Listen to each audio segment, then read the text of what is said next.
नमस्कार। आज हम श्री आचार्य प्रसाद जी की पुस्तक तत्वबोध पर जो आचार्य जी की भाष्य है उसका चैप्टर 2 को जानेंगे। चैप्टर 2 है दुख शुभ है। प्रश्नकर्ता: प्रणाम आचार्य जी, संसार में इतना कुछ है प्राप्त करने और सीखने के लिए। धन दौलत, नाम यश, इंद्रिय भोग, सुख, बहुत कुछ है। पर इन सब के बावजूद इन सब से परे और श्रेष्ठ परम शांति और मुक्ति प्राप्त करना भी चाहें तब भी मन इन्हीं सांसारिक वस्तुओं के पीछे भागता है। मगर जो व्यक्ति अपनी मुक्ति के पीछे गंभीर है वह इस मन की दिशा को शारीरिक सांसारिक आकर्षण से खींचकर अंतर्मुखी होने या मुक्ति की ओर बढ़ने के प्रयास की शुरुआत कैसे करे और फिर कैसे मन की दिशा को मुक्ति की ओर सतत रूप से बनाए भी रखे। आचार्य जी, शुरुआत दुख से होती है।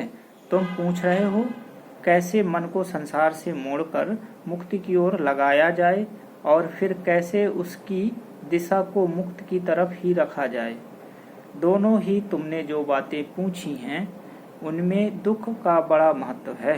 शरीर का संसार से लिप्त रहना, संसार की ओर ही भागते रहना, संसार से ही पहचान बनाए रखना, यह तो तय है, यह तो पूर्व नियोजित है। बच्चा पैदा होता है, उसे क्या पता मुक्ति इत्यादि, पर उसे पालना पता है, उसे दूध पता है, उसे मलमूत्र पता है, उसे ध्वनियाँ पता है, उसे दृश्य पता है, अर्थात उसे जो कुछ पता है वह सब संसार मात्र है। तो बच्चे का मन किधर को लगेगा? शुरू से ही संसार की ओर, शरीर की ओर। यही तो दुनिया है और क्या है, इधर को जाएगा ही जाएगा बच्चा, इधर को जाएगा ही जाएगा जीव। अगर संसार की ओर जाना पूर्व निर्धारित है तो फिर मुक्ति की ओर कैसे मुड़े? मुक्ति की ओर मोड़ता है तुमको तुम्हारा दुख, और दुख मिलेगा ही मिलेगा, क्योंकि जिस वास्ते तुम दुनिया की ओर जाते हो दुनिया तुमको वह कभी दे ही नहीं सकती। दुनिया की ओर सुख के लिए सुख मिलेगा छटाक भर और दुख मिलेगा दो पसेरी।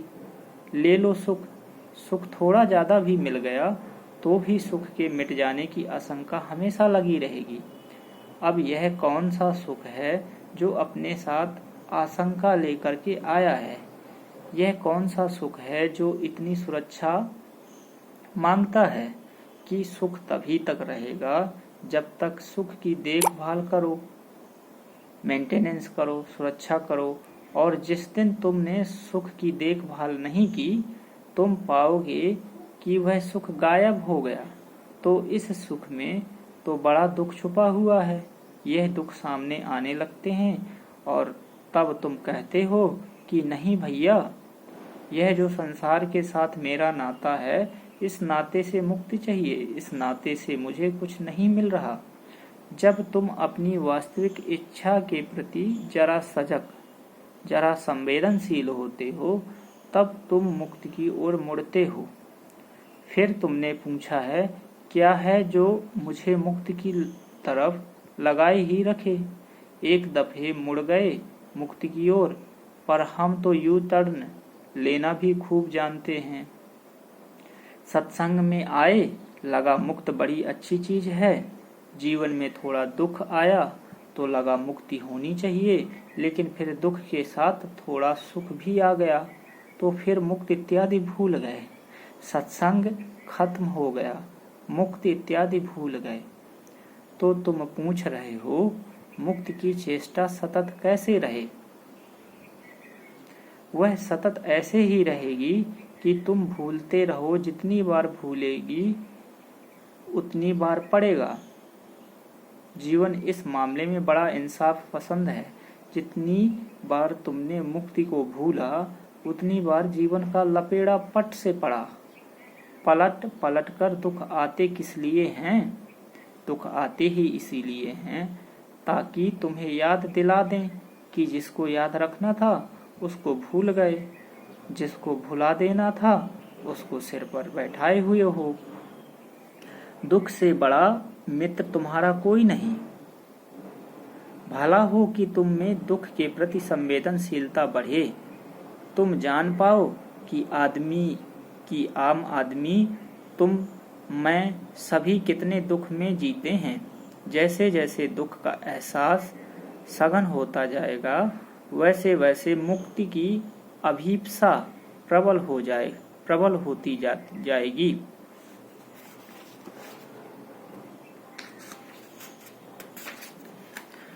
बेईमानी मत करना, डर के मारे दुख का अलंकरण मत करने लग जाना।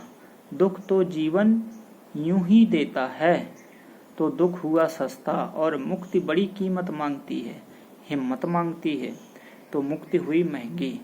तो फिर हम बेईमानी कर जाते हैं। जैसे कि कोई चीज़ अगर बहुत महंगी लगे तो हम कह दें कि हमें चाहिए ही नहीं, हमारा सब ठीक चल रहा है। नहीं, ठीक है, सब ठीक चल रहा है, क्योंकि जो चीज़ वास्तव में सब ठीक कर देगी वह तुमको बहुत महंगी लग रही है, तुम दाम नहीं देना चाहते। अधिकांश लोग अध्यात्म की ओर यही कहकर नहीं आते कि हमें जरूरत क्या है, ना हमें कोई डर है, ना हमें कोई दुख है, हम क्यों आए अध्यात्म की ओर। डर भी है, दुख भी है, बेईमानी कर रहे हो, क्योंकि कीमत अदा नहीं करना चाहते और डरते हैं। मुक्ति हिम्मत मांगती है ना। अध्यात्म बड़ा हिम्मतवर लोगों का ही काम है। डरपोक आदमी तो ऐसे ही रहेगा, थोड़ा पास थोड़ा दूर, कभी अंदर कभी बाहर। नमस्कार।